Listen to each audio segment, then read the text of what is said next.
Evening friends. सलाम Delhi news channel के अर्थ चर्चा प्रोग्राम पर मैं सुनील जिंदल सभी दर्शकों का हार्दिक स्वागत करता हूं और आज के बाजार भाव आपको इस तरह से बताना चाहता हूं। बॉम्बे स्टॉक एक्सचेंज आज 45,530 पे खुले, 46,080 तक ऊंचे गए, 45,112 तक नीचे फिसले और 453 अंकों की अच्छी खासी बढ़त के साथ 46,007 पर बंद हुए।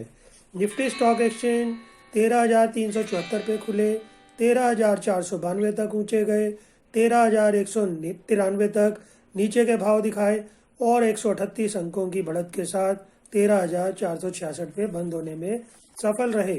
बैंक निफ्टी 29,608 पे खुली, 29,711 तक ऊंची गई, 28,977 तक नीचे फिसली और 170 अंकों की बढ़त के साथ 29,625 पर बंद हुई। निफ्टी मिड कैप 100 19,734 पे खुले, 20,027 तक ऊंचे गए, 19,178 तक नीचे फिसले और 168 अंकों की बढ़त के साथ 19,964 पे बंद हुए। आज गोल्ड 171 रुपये डाउन 50,245 पे बंद हुए। सिल्वर 68,240 पर 780 रुपये की गिरावट के साथ बंद होते देखे गए। यूएस डॉलर 73 रुपये 84 पैसे पे बंद हुए। यूरो 90 रुपये 32 पैसे पे बंद हुए। पाउंड स्टर्लिंग 99 रुपये 16 पैसे पे बंद हुए। और आज अगर एडवांस डिक्लाइन रेशो की बात करें तो 929 शेयर आज एडवांस हुए और डिक्लाइन की संख्या 807 रही। डाउ जोन्स कल 37 अंकों की बढ़त के साथ 30,216 पे बंद हुए थे और नैस्डैक 12,742 पर 13 अंकों की गिरावट के साथ बंद हुए थे। अडानी पोर्ट्स आज 24 रुपये की बढ़त के साथ 469 रुपये पे बंद हुआ। HCL टेक 914 रुपये पे 44 रुपये की बढ़त के साथ बंद हुए। टेक महिंद्रा 945 रुपये पे 38 रुपये की बढ़त के साथ बंद हुए। इन्फोसिस 43 रुपये की बढ़त के साथ 1221 रुपये पे बंद होते देखे गए और जिंदल स्टील 260 रुपये पे 7 रुपये की तेजी बना के रखने में कामयाब हुए। आज बाजार सुबह डाउनवर्ड ट्रेंड में खुला था और कल की भारी गिरावट के साथ आज लोगों को ये उम्मीद थी कि आज फिर बाजार काफ़ी अच्छी हद तक नीचे गिरेगा, क्योंकि कोरोना का दूसरा वर्जन लंदन के अंदर में काफ़ी एक्टिव हो चुका है और उसको देखते हुए काफ़ी देशों ने लंदन की फ़्लाइट्स कैंसिल कर दी हैं, जिसमें कि भारत का नाम भी है। भारत के अंदर में भी कोरोना का एडवांस वर्जन दस्तक दे चुका है। उसकी वजह से बाजार बहुत अनसर्टेन है।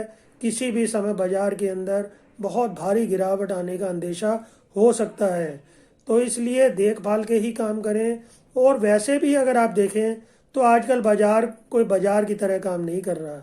बाजार क्या बन गया है ये सबको मालूम है। बाजार में बड़े ऑपरेटर किस तरह से छोटे निवेशकों की पूंजी को सफा चट कर देते हैं, ये किसी से छुपा नहीं हुआ है।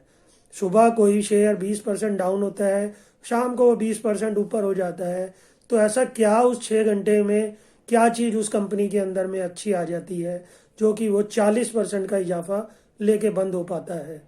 तो इसलिए आप बहुत से सोच समझ के देख के काम करें। सरकार इसके ऊपर क्या काम कर रही है ये तो सरकार को ही मालूम होगा, लेकिन हमें अपनी पूंजी को संभाल के रखना है। इसलिए हमें अच्छे शेयरों के अंदर इन्वेस्टमेंट करना है, बुरे शेयरों की तरफ बिल्कुल नज़र नहीं करनी है। जेपी एसोसिएट्स, जेट एयरवेज, इन सबको DHFL, इन सबको देख के आपको समझ में आ चुका होगा कि कोई शेयर 3 गुना हो जाने के बाद लगातार नीचे फ्रीज चल रहा है, तो ऐसा क्या उसके अंदर क्या चीज़ आई थी जो कि उसको 3 गुना बढ़ाने में सफल रही। यह सिर्फ ऑपरेटर की चाल होती है और जिस समय बहुत ज़्यादा ऊंचा चला जाता है शेयर, उस समय छोटा निवेशक जाके उसमें फ्रीज में लाइन में लग जाता है कि मुझे भी ये 100 200 500 शेयर मिल जाएं तो मेरी ज़िंदगी सफल हो जाए। और जिस रेट पे उसको शेयर मिलते हैं उसके बाद वो 3 या 4 दिन में ही 50% इक्विटी स्क्रैप हो चुकी होती है। तो ऐसे शेयरों में बिल्कुल हाथ ना लगाएं। अच्छे शेयर डिविडेंड पे इन शेयरों में काम करें और उन शेयरों को अपने पास सहेज के रखें, क्योंकि यही शेयर आपको ट्रेयर बनाएगी, खजाना देगी। और ये जो घटिया शेयर हैं जिनकी कोई सिर पैर नहीं है, उनसे बिल्कुल दूरी बनाए रखें। धन्यवाद। आपका दिन शुभ रहे।